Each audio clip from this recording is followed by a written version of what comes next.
Yo, what's up guys? Back with another video, back with another banger. Today, we're back with another Bible study. We're gonna study on Genesis 1 verse 7. If you haven't seen the previous ones, go check them out. I highly recommend them. But it's not necessary to understand. Well, probably just the previous one, just verse 6. But yeah, they're not really necessary to understand this part, this verse. So, today we're gonna be focusing on Genesis 1 verse 7. Which reads as follows.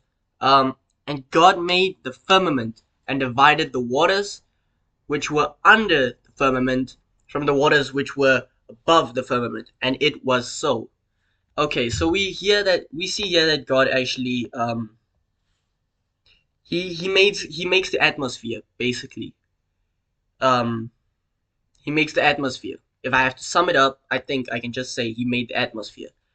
But I'm feeling something on my neck. Like, anyways, yeah. So the firmament, the word firmament, it means visible arc of the sky. So he made the atmosphere, right? Okay. God created the atmosphere to separate us from space, and the sea phase. He made the sea phase, right? He separated the breathable part from the unbreathable part, which is the water. So he made the atmosphere and the sea phase to kind of make like a midpoint for us humans, or for creation, or not creation, but yeah, for everything that needs to breathe, right? He made this middle part actually so that we can breathe within that middle part, you know? So he made like the sea phase, the part that we can breathe in, and then the rest. So we see that in this verse actually, space is likened unto water because it treats anything within it as if it was water. So the verse says, and God made the firmament and divided the waters. So space is likened unto water, actually. You know, uh, the waters which were under the firmament from the waters which were above the firmament. So that's the water that's above the atmosphere. That's like space. That's space, right? The waters that are underneath, that's actual water. Water that's above, that's literally space. Okay, now we got that. Okay, let's continue. There might not have. Okay, yeah. So here's a side note. Actually, it's interesting that there might not have been breathable air on the planet, on Earth, at this point. But at the same time, um, I don't think there's a specific like timing. Like there's a specific time where the Bible actually says specifically where breathable air came into existence. So, but yeah, there might not have been breathable air on Earth at this point, or there might have been. Air could have just came in at whatever time. So yeah. Um, okay, moving on. So God divided the waters from the waters. This wording sounds a lot like how Moses parted the Red Sea in Exodus 14 verse 9. The Bible says that Moses separated the Red Sea. He parted the seas. He separated the water from the water. And that's interesting because Moses is many times likened unto Jesus. We know that Jesus is God. So God separated the waters from the waters. So Jesus is God. So Jesus also separated the waters from the waters. Okay, anyways. So Moses is a lot of times mentioned, like he's not mentioned, he's likened unto Jesus. He is not Jesus, but he is likened unto Jesus. He has a lot of the qualities that Jesus has. He set the Israelites free from Egypt, you know? And he was also like being used by God, to save the Israelites. Jesus was God, is God, what is being used and was being used by God to set us free, the whole world free. You see how they actually could link to each other. Moses set the Israelites free. Jesus came and one upped Moses and he set the whole world free from darkness. So this verse could actually be viewed as a prophecy or kind of like foreshadowing Moses' victory over the Egyptians, like when he actually parted the Red Sea and they passed through, and the red like when the Egyptians came to walk through the Red Sea, the waters actually collapsed into them and killing them. You know, so this verse can actually be prophesying or foreshadowing that part of the Bible. So yeah, Moses' victory over the Egyptians, we already got that. It can also be seen as a way of foreshadowing Jesus' victory over darkness. How Jesus parted the waters, holy from the unholy, righteous from the unrighteous. He came to make a separation, to separate his people from the rest of the world. So yeah, it also shows the authority that Moses actually steps into when he did this. The authority that Moses stepped into when he actually parted the Red Sea. Because he essentially he did exactly what his father did in the beginning.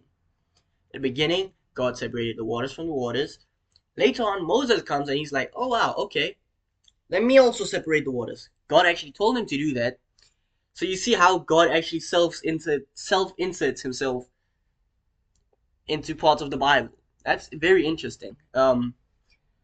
So yeah, this could be seen as a prophecy or a foreshadowing of Moses. This is also the second time, um, in the whole Bible, the second time where God actually demonstrates the power of the tongue. That is mentioned in James 3, verse 5 to actually the whole verse of that whole part you'll see in James 3 from 1 to I think it's verse 10 or around there. But yeah, it speaks about how the tongue has how the tongue has the power of life and death. So God actually he demonstrated how the tongue has power to create or to destroy. So yeah, that's interesting. But yeah, for you to understand that part, we need to go back to the previous verse where God actually says, "Let there be firmament," and then in the following verse, verse 7, the one we're working on right now, it's that words that's coming into existence.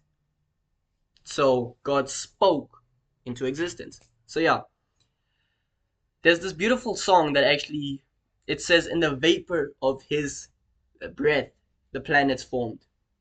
I can't remember how the song, like I remember how the song goes, but I can't remember the song. Also, I don't want to be copyrighted by YouTube.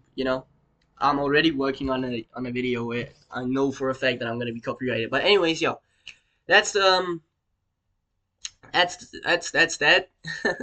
Hope you guys enjoyed the video. Man, if only you knew how difficult this video was for me to make, because this is like my fourth take on this video.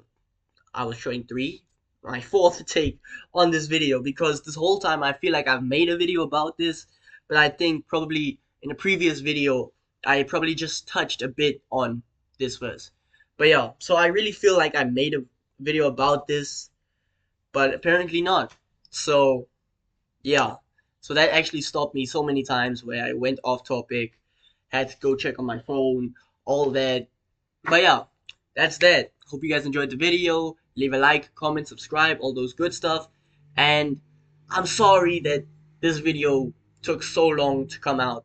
I'm sorry that the Bible studies are taking so long to come out. Um, Firstly, I don't really have the time, or I can't really say that. I don't really make the time to study, which is a problem. I'm trying to figure out a schedule, guys. I'm trying to figure out a schedule, because keep in mind I'm in grade 10 now, so I've got more studies to do.